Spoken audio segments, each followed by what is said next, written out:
So our next question, fact or fiction, is about progesterone. And a common quote is progesterone replacement is only needed for menopausal women with a uterus. In other words, if you don't have a uterus, why have progesterone, which creates the luteal phase, and at the end of the luteal phase, of course, you will have a period. So without a uterus, why bother with progesterone? Well, it's interesting. They found that progesterone has a lot of different effects in the body, including an anti-inflammatory effect. And one study was testing animals, rats, that underwent traumatic brain injury. And they found that the rats who had a higher or normal level of progesterone, they actually had a reduction of the surge of inflammatory cytokines in their system. So they were able to have less brain swelling and less immune reaction in general. So very fascinating work. Clinically also, we find progesterone very helpful in postmenopausal women to help sleep. And insomnia, of course, is a common symptom and sign of lack of hormone, especially in women in later years. Also, it's important to make a distinction between progestins and estrogen. One of the things we do here at the clinic is promote a natural cycle. Even postmenopausally, you want to promote a gradual increase in estrogen the first part of the month, with a slight reduction after that. And then the last 2 weeks of the cycle in the month is more progesterone therapy, where so you do create this biorhythm through a monthly cycle, even for our postmenopausal women. But they found that the synthetic progesterones actually increase breast cancer risk more than estrogen alone. So the fact that many women are taking estrogen and not taking the progesterone, or worse yet, taking synthetic progestins, it actually causes an increase in breast cancer risk. In the study, they also measured progesterone. It is produced naturally by the woman, or women that are applying it topically. It does not increase their breast cancer risk and may be protective against breast cancer. So my next question to you is, what hormone taken daily is the cheapest and easiest intervention in medicine that would save the most lives and save the most clinical dollars as a society? And of course, the answer is vitamin D. Specifically, vitamin D3 prevents 17 varieties of cancer, prevents heart disease, stroke, high blood pressure, autoimmune disorders. There's a lot of research showing how vitamin D can affect and prevent MS. It's linked to diabetes, both type 1 and type 2.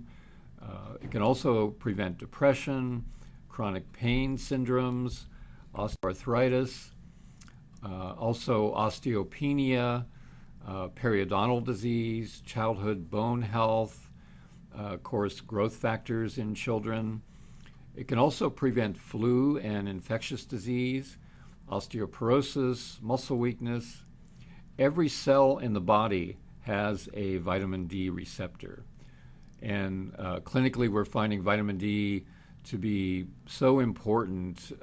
We're now including it in many of our just standard blood tests, routine blood tests, to see what people's levels are, because vitamin D is so important on various levels.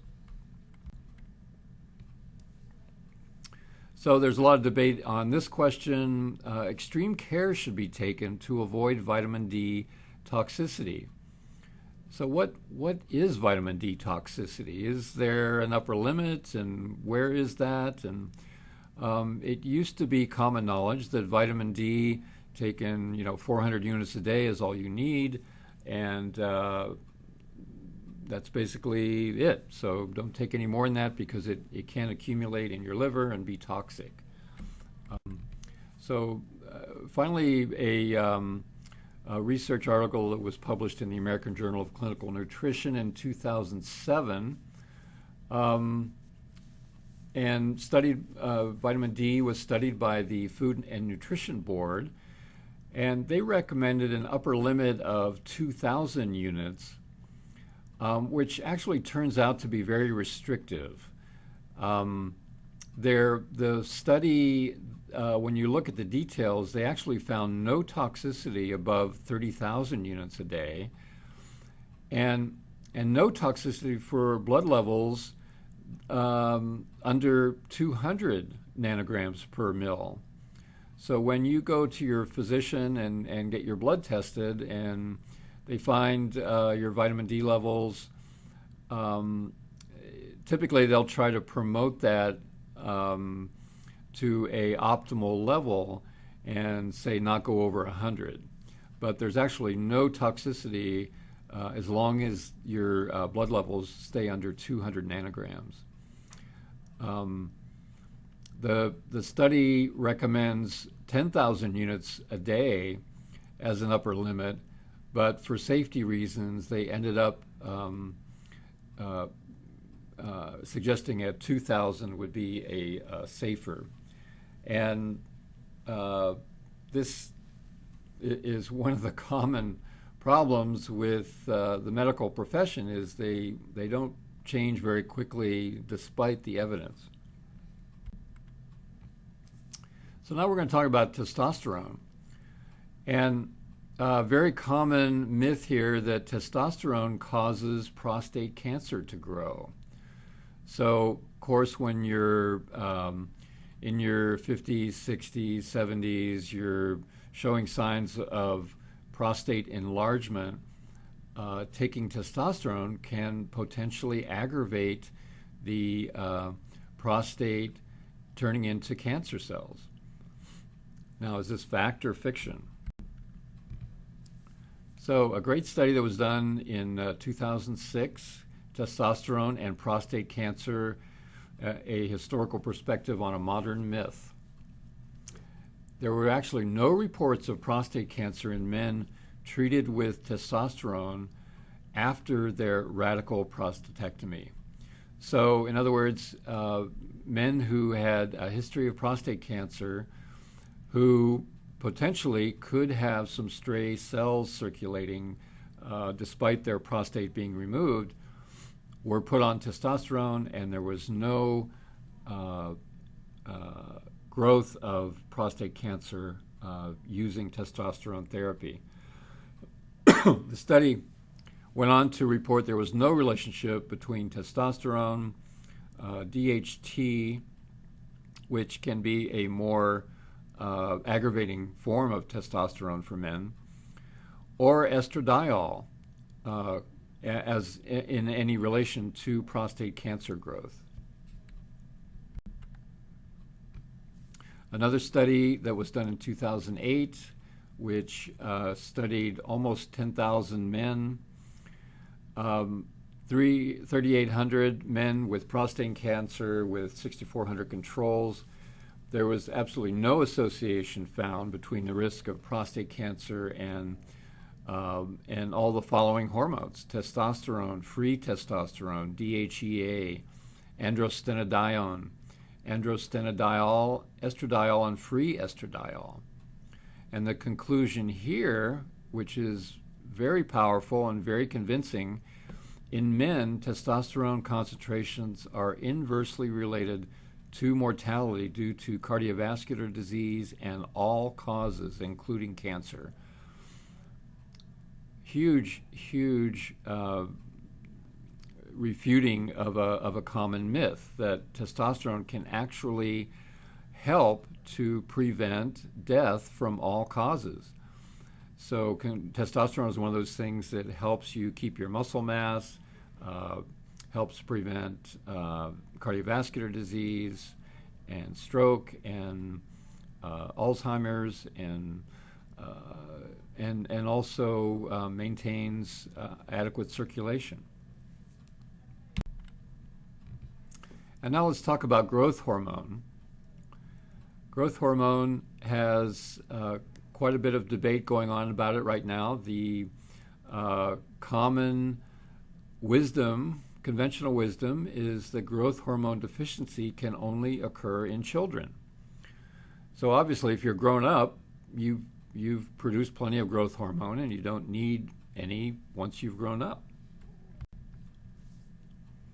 And this study was done in 2008, showing the levels of growth hormone in traumatic brain injury.